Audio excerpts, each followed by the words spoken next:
A low hum reverberated to the metallic corridor, steady as a heartbeat. Commander Elias Warden knelt on one knee, his armored suit scorched and dented, the red trim of the Earth Defense insignia barely visible beneath charred layers. Glass shards crunched beneath his fingers as he pressed one gloved hand to the floor for balance. His breath came in slow, deliberate pulls, the kind that only came after a mission gone deeply wrong. Behind him, two figures watched in silence, tall, skeletal, and impossibly still. Their gray skin shimmered under the corridor's sterile lights, large black eyes reflecting both Elias and the flickering remains of the battle. They were not new to him. Not anymore.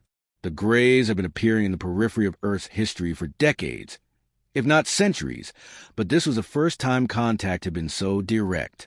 And it wasn't supposed to be like this. Elias turned his head slowly, the helmet resting beside him in a pool of oil and coolant. His face bore more than the strain of combat. It bore the weight of betrayal. He was meant to be Earth's liaison, the trusted hand extended toward the stars. But now, the protocol had failed. The mission, codenamed Prometheus Dawn, had unraveled within hours of contact. They warned us, Elias muttered, voice low and ragged. We just didn't listen. A low, clicking noise echoed down the corridor, mechanical and skittering. Two reconnaissance drones hovered into view, their glossy black carapaces slick with plasma residue. Red optics blinked as they scanned the hallway, pausing only to register Elias's presence before retreating into a standby hover. They wouldn't act unless provoked. The Greys remained motionless.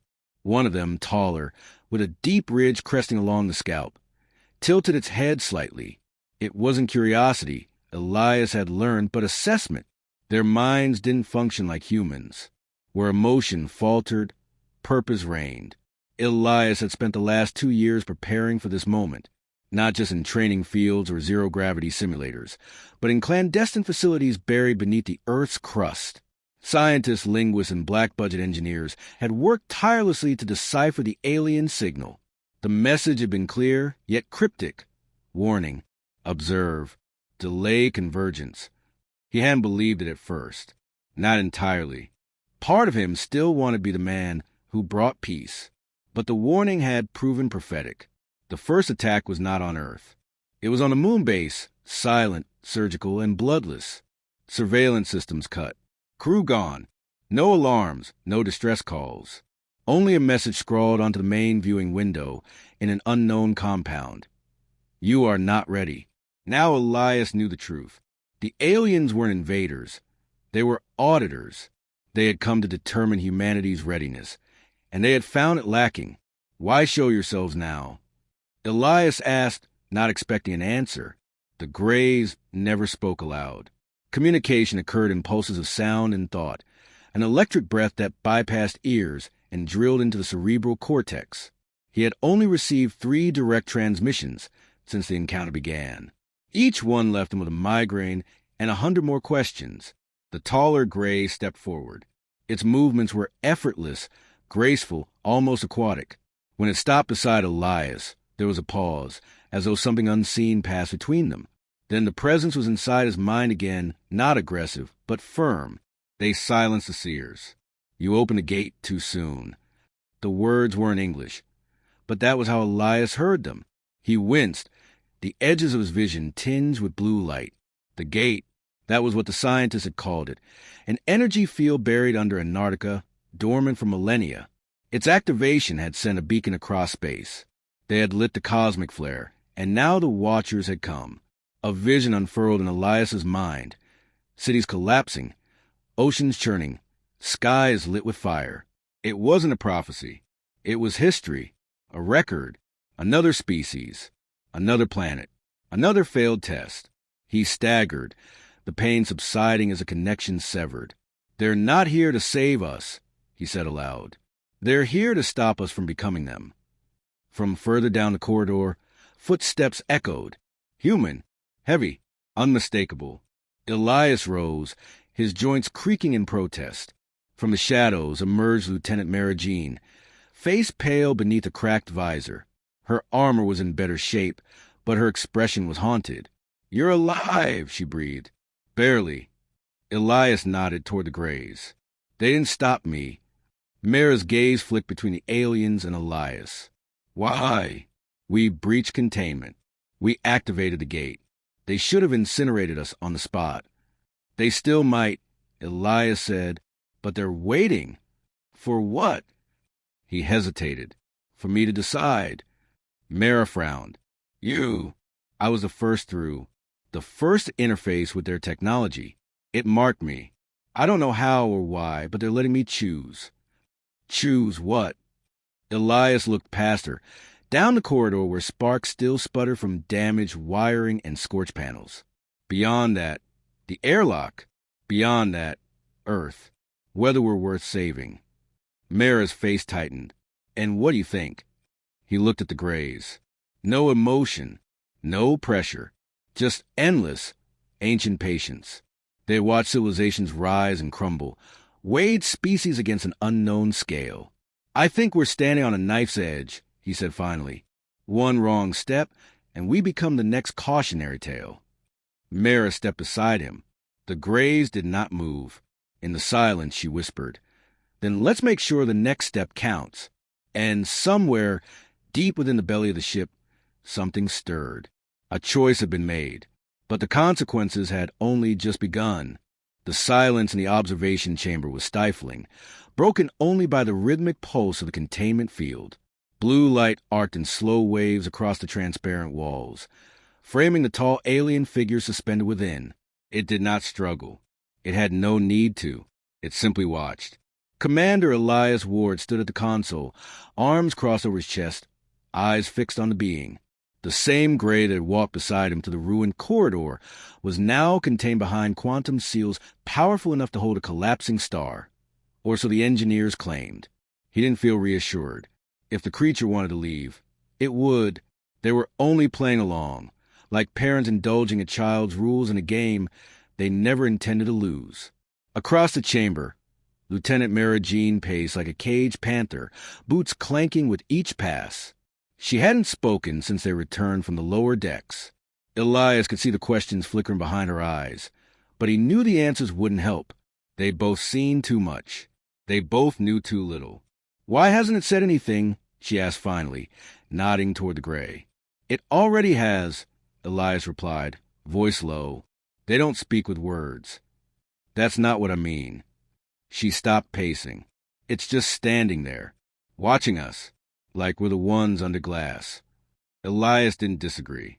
He approached the console, fingers brushing the surface until a schematic shimmered into view, a live neural scan of the alien's brain. The display was a kaleidoscope of motion, pulses firing faster than any human mind could match. It wasn't inactive. It was absorbing, analyzing, remembering. They don't see us as equals, he said. Not yet. Then why the choice? Why not wipe us out like they did with the others? Elias hesitated. Because they don't want to interfere unless they have to. They believe in observation, judgment, intervention only if the threat extends beyond our world. Mara scoffed. You mean if we become a threat to them? He nodded. Or to others. They've seen what species like ours can become. They're not invaders. They're gatekeepers, she finished for him, a bitter edge in her voice. Exactly. The door hissed open behind them, and Dr. Kalen Voss strode in, data pad in hand. His white coat looked out of place against the military steel, but his eyes burned with the same urgency Elias felt. I've run every neurological comparison we have, Kalen said without preamble. The synaptic architecture of this being is 12 times more complex than ours. It processes logic, emotion, and memory in parallel. And, Elias prompted, and I think it's been learning from you. Every interaction, every shared vision, it's building a model. Of me? Elias asked. Kalen nodded. Of us. Humanity. Through you. Mara frowned. That's a hell of a responsibility to put on one person. It didn't choose randomly, Kalen said. Something about your neural pattern syncs with their method of thought transfer. We didn't detect it before because we weren't looking for the right markers. But now, he tapped the screen. A waveform appeared, sharp and deliberate. It matched Elias's last interaction with the Gray. A mental handshake. An invitation. You're not just their contact, Kalen continued. You're their test. Elias absorbed the words with a calm he didn't feel. He turned back to the containment field. The Gray hadn't moved, yet he sensed its focus sharpen, like a spotlight turning inward. It was listening, waiting, measuring. Were they afraid of... Mara asked. Elias didn't answer right away. He thought back to the vision it shared with him. Civilizations burned to ash, skies turned black with industry, oceans poisoned by ambition. He'd felt the horror of it like a scar etched into time. They're afraid we'll repeat the cycle, he said at last. Destruction in the name of progress. Domination disguised as order. They've seen it before. Kalen glanced between them. And what if we are that species? What if the warning isn't a message, it's a verdict? Elias turned away from the chamber and walked toward the observation window, overlooking Earth. The planet floated in space like a blue jewel, oblivious to the weight of judgment orbiting above it. Then maybe we deserve the verdict, he said quietly, but not without a trial. Behind him, the Gray shifted. It was the first movement in hours. It stepped forward, the containment field humming in response. And then, just as before, Elias felt the invasion of thought, the cold and precise unraveling of barriers he didn't know he had. But this time, the message came not as a warning but a challenge. One path leads to silence, the other to resonance. Show us your choice. The field disengaged with a low chime. Kalen's mouth dropped open. The seals. They're not escaping, Elias said. They're inviting us. To what? Mara whispered. To speak, Elias replied, stepping forward. Not with weapons, not with threats, but with truth. And as he crossed the threshold into the chamber, the Gray raised one hand, not in command, not in violence, but in recognition. A mirror gesture, a symbol as old as first contact. There was no turning back. The room was circular, white and impossibly still, its walls seamless, curving like the inside of an egg. No door marked the entrance, yet somehow Elias had stepped through. He wasn't sure if he had walked, floated, or simply been willed into the chamber. Time didn't behave properly here. It folded. The Gray stood across from him. No glass between them now. No containment fields or observers. Just two beings, face to face, one breathing heavily, the other not at all. Elias felt exposed. His suit, though intact, felt paper-thin beneath the weight of the Gray's silent gaze. He had faced death before, on battlefields, in black voids where starships burned, but nothing compared to the raw, unspoken judgment emanating from this being. The connection came without warning, a rush of sensation, not words, not images, but experiences. He saw a civilization vast and ancient, built not with stone or metal, but with intention. Cities that grew from the earth like thought made manifest.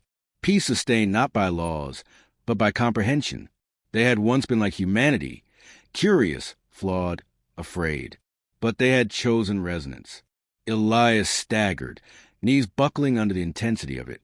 The Gray reached out, not touching, but stabilizing with thought alone. The contact softened, receded. He was left with echoes. Children laughing in ultraviolet gardens, minds joined without wires, an entire planet humming in symphonic unity. And then, the break. He felt the rift tear through their past. Technology surpassing morality, ambition overtaking wisdom. A single generation had dismantled the harmony of centuries. The Grays, once plural and thriving, had become survivors. Evolution had favored thought over flesh, preservation over progress. They had severed themselves from desire, from chaos. What remained was intelligence, distilled and deliberate. Elias rose slowly, eyes burning. You stripped yourselves to survive, he whispered. You sacrificed everything to avoid becoming us. The Gray did not reply, but the silence was answer enough. Elias felt the weight of humanity, then not its history, but its potential. He thought of Earth, spinning below, unaware of the tribunal taking place above. He thought of the wars fought in its name, the species driven to extinction by its reach, the skies scarred by satellites and weapons masquerading as science. And yet, he thought of the music, the art, the explorers who reached for stars not out of conquest, but wonder, the parents who held their children during storms and whispered promises of safety, the scientists who built not bombs but bridges. "We're not finished," he said. "You're judging us on a chapter, not the story." The gray tilted its head. The gesture was neither approval nor dissent. It was curiosity. The wall behind Elias shifted, becoming transparent. Through it, he saw Mara and Kalen in the adjoining chamber, watching. Mara's jaw was set, her hand resting on the sidearm at her hip, a soldier's reflex. But her eyes were locked on Elias, searching his face for something she couldn't name. He touched the glass. "She believes in us. So do I." The gray raised one hand. The wall shimmered, and then a second presence entered the room. It was not a gray. It stood taller, darker, its frame sheathed in something like obsidian armor. Its eyes glowed faintly violet, not from any biological source, but from within a cold, intelligent light. This one did not exude patience. Its presence was pressure, heavy, condemning. Elias tensed. The gray turned to face the newcomer. No words passed, only a shift in the frequency of thought. The room vibrated subtly, and Elias understood this was the other side of the choice. Where the grays had chosen observation, these beings had chosen eradication. "They're not all like you," Elias said, breath short. No response, just that humming pressure, the taste of finality. The new being stepped closer. Its gaze burned without heat. Elias's mind filled with images of dead worlds, planets stripped of atmosphere, oceans boiled away, species erased before they could spread. It wasn't cruelty. It was containment. Elias turned to Gray. "This is the alternative? If you say no, they do the rest?" The Gray remained still, but Elias already knew the answer. The council was larger than he imagined. "You think our potential makes us dangerous," Elias said to the taller figure. "But maybe our flaws are the very reason we can change. If you destroy us before we've learned to be better, you're not preventing a threat. You're denying the universe something rare." The violet-eyed being paused, as though analyzing the logic of his words. The moment stretched then the chamber shifted. The gray and the other vanished. In their place stood a circle of light. No beings, no faces, only presence. Elias stood alone in the center, heart pounding. The silence was immense.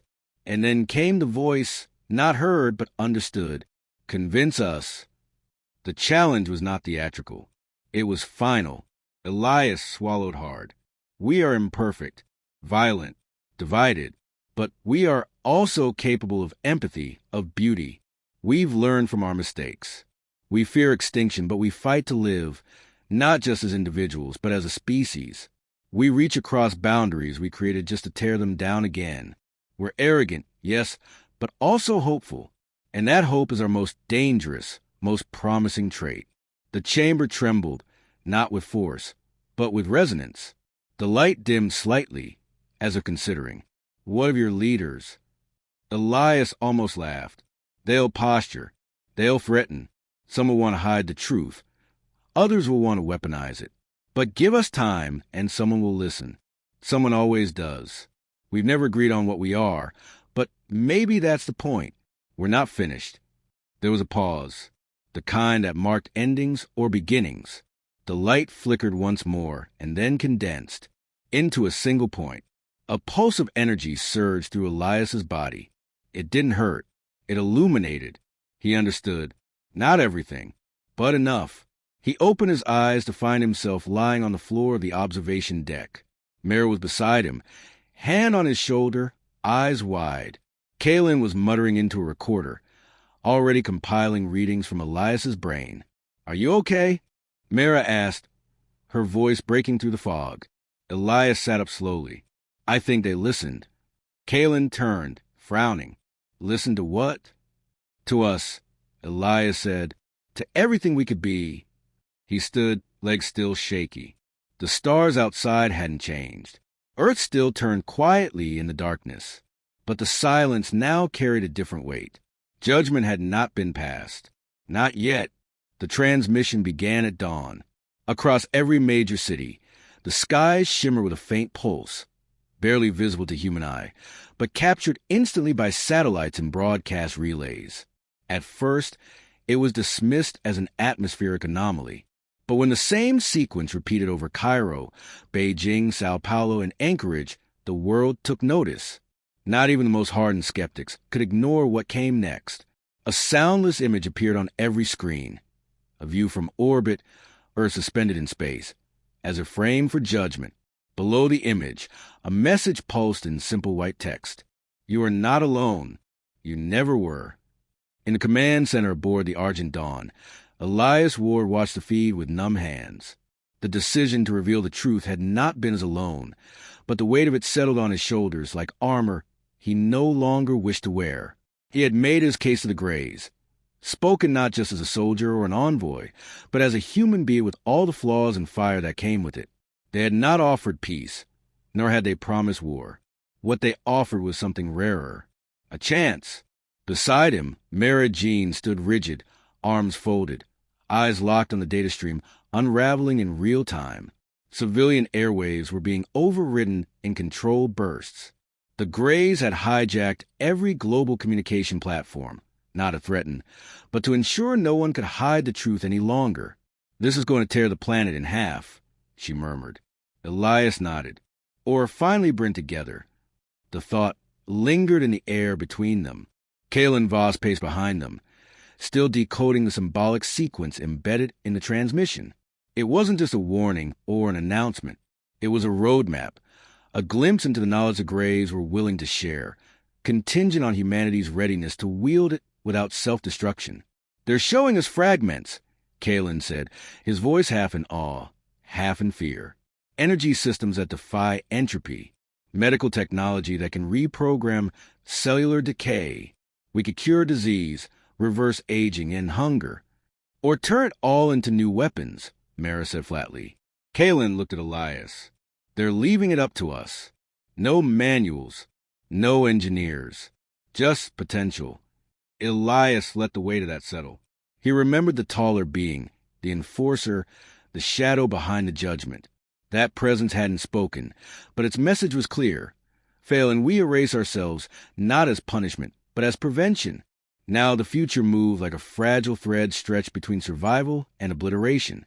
The Argent Dawn received its final directive from the orbiting assembly of Greys, a cluster of ships unlike anything built by human hands, suspended above the Earth like celestial sentinels. The directive was not a demand, but an invitation, a terrestrial summit. They want to meet us on our ground, Elias said, not as conquerors, as witnesses. Mara raised a brow. You really believe that? I believe they're testing us. Still, and this is the next trial. So it was set, a neutral site, a global gathering. The UN approved it under the cover of urgency. Nations scrambled to assemble their representatives. Most came cloaked in diplomacy, but not without contingency plans. Satellites were repositioned. Submarines moved in quiet formation. Humanity was extending a hand, but not without a blade behind its back. Elias led the envoy. He had to. The Greys had chosen him not for his rank, but for his willingness to speak as a man, not a machine of state. His presence calmed some, enraged others. He wasn't a politician. He didn't know how to promise things he couldn't control, but he knew what he had seen. He knew what waited beyond silence. The summit began in silence. No words from the Greys. No speeches. Only presence. A dozen beings stood across from the world's most powerful leaders, unarmed, unmoved by threats or applause. Their eyes scanned not faces, but intentions. The connection came as it always did, not through language, but through resonance. Each representative felt it differently, some as warmth, others as pressure. A few wept without knowing why, and then the Greys stepped back. Not away, back. The message was clear. Now choose. It was not a final judgment. It was a mirror. Elias stood at the edge of the platform as dusk settled over the summit. The Greys had vanished into the horizon, their ship silent again, cloaked beyond clouds and comprehension. The world was left to its own voice. A storm was already gathering. Social networks overflowed with awe, panic, denial, hope. Protests erupted as fast as celebrations. Every religion, every government, every institution had been cracked open. The question wasn't just what humanity believed now. It was what would do with the truth. Back aboard the Argent Dawn, Elias leaned against the window that faced a dark void. Mara approached, her boots quiet against the polished floor. "Think they'll come back?" she asked. Elias didn't look at her. They never left. She stood beside him. The stars blinked, distant and ancient. So what happens now? He considered the question, then spoke with the calm certainty of someone who had seen the edge of extinction, and turned back. "Now," he said, "we decide who we become." And somewhere, above and within and beyond, the watchers waited.